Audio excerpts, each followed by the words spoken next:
તો ઘણા બધા ખેડૂતો અમને કહી રહ્યા છે કે ભાઈ અમે શિયાળામાં ચણા, જીરું, ધાણા, ઘઉં, વટાણા એવા ઘણા બધા પાકો વાવીએ છીએ, પણ સાગર ખેડૂત પુત્ર તમે ઘણી બધી જગ્યાએ અલગ અલગ નવી નવી મશીનરી તો લાવો છો, નવા નવા સાધનો પણ લાવો છો, નવા નવા બિયારણો પણ લાવો છો, તો નવો એવો પાક પણ અમને આપો જેથી કરીને અમે શિયાળામાં એ સારો એવો પાક હજી છેલ્લા વાવેતરની ઘડીએ પણ અમે વાવી શકીએ અને સારું એવું ઉત્પાદન મેળવી શકીએ.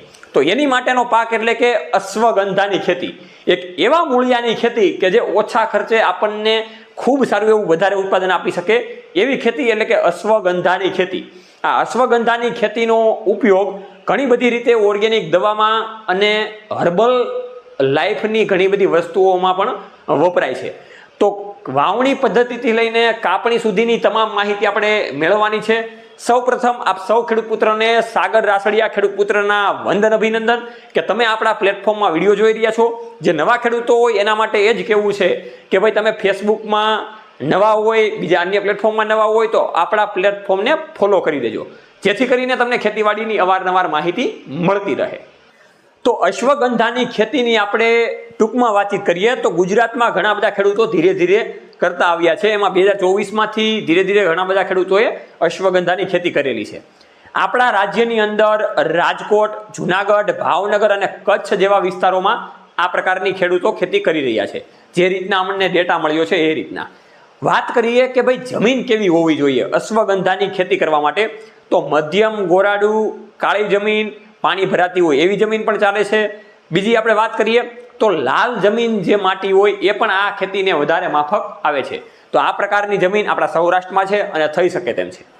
વાત કરીએ કે જ્યારે વાવણી કરવાની હોય ત્યારે આબોહવા કેવી જોઈએ, તો 20 અંશ સેલ્સિયસથી લઈને 38 અંશ સેલ્સિયસ સુધીનું તાપમાન અશ્વગંધાની ખેતી માટે માફક આવે છે.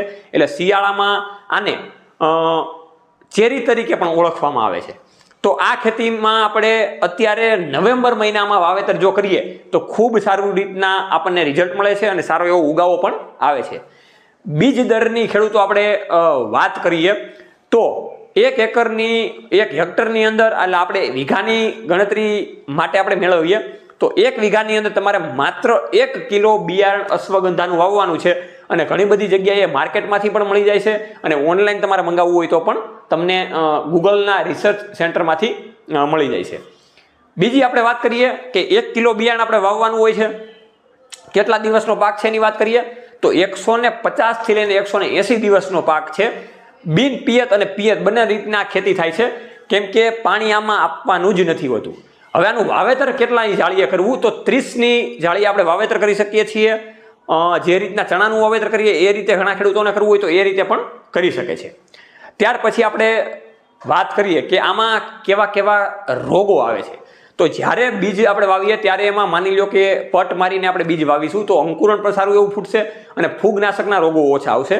આમાં વધારે વાત કરીએ તો અશ્વગંધાના પાંદડા ઉપર કાળા ટપકા થઈ જવા, કેમ કે એનું મૂળ છે એ જ આપણે વેચવાનું હોય છે, તો મૂળમાં પણ સુકારાને લગતા પ્રશ્ન આવી શકે છે, ફૂગના લગતા પ્રશ્નો આવી શકે છે.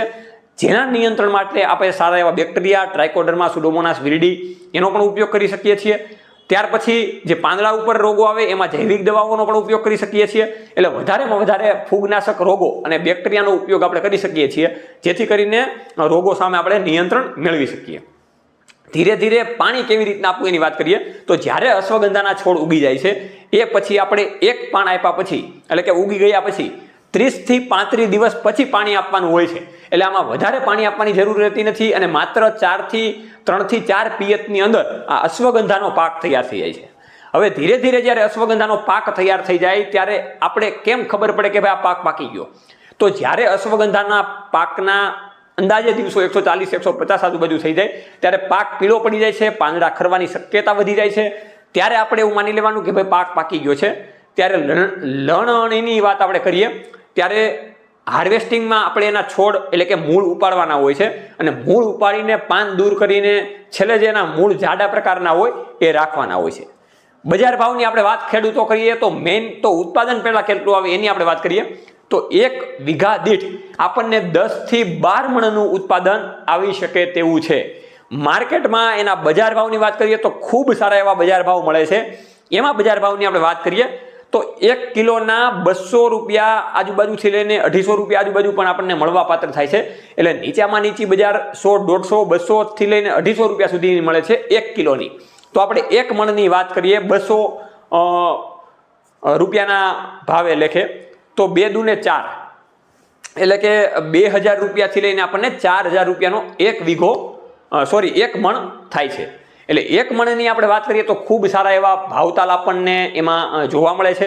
એટલે કે 1 મણ આપણને 4000 રૂપિયામાં પણ આપી શકે છે અને 2000 રૂપિયામાં પણ આપી શકે છે. એટલે નબળી ખેતી જો આપણે કરીએ તો પણ આપણને 1 મણના 2000 રૂપિયા મળે.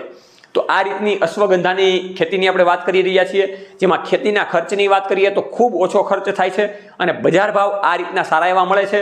જો 10 મણ થાય અને ખાલી 2000 રૂપિયા ભાવ આપણને મળે તો પણ 20,000 રૂપિયા ખાલી 1 વીઘા દીઠ અને એકર દીઠ ગણીએ તો 50,000 રૂપિયાની આવક આપણને ઉત્પન્ન થાય છે. તો આ રીતના અશ્વગંધાની ખેતી કરીને આપણે ખૂબ સારી રીતના કમાણી કરી શકીએ છીએ. ઓછા હેન્ડલિંગ વાળો અને ઓછા માણસોની જરૂર પડે છે. બીજી આપણે વાત કરીએ તો ઓછા ખર્ચ વાળો પાક એટલે કે અશ્વગંધાની ખેતીનો પાક જેના મૂળ કેમાં વપરાય એની વાત કરીએ તો માર્કેટમાં ઓર્ગેનિક દવા, ત્યાર પછી હર્બલ લાઈફની દવા, એવી બધી ઘણી બધી વસ્તુઓમાં વપરાય છે. ગુજરાતમાં 1-2 જગ્યાએ એના માર્કેટ પણ છે, પણ બહારથી જ એટલી ડિમાન્ડ છે કે જે અશ્વગંધા પાકી ગયું હોય ત્યારે એને લેવા ઘણા બધા લોકો આવે છે.